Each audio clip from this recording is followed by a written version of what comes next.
சாரல் பாடும் சங்கீதம் கால்கள் தாளம்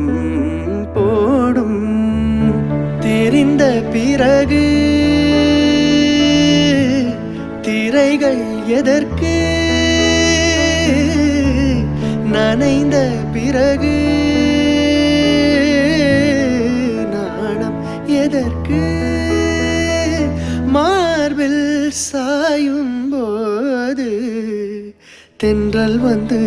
என்னை தொடும் ஆஹா சத்தம் இன்றி முத்தமிடும் பகலே போய்விடு இரவே பாய்கொடு நில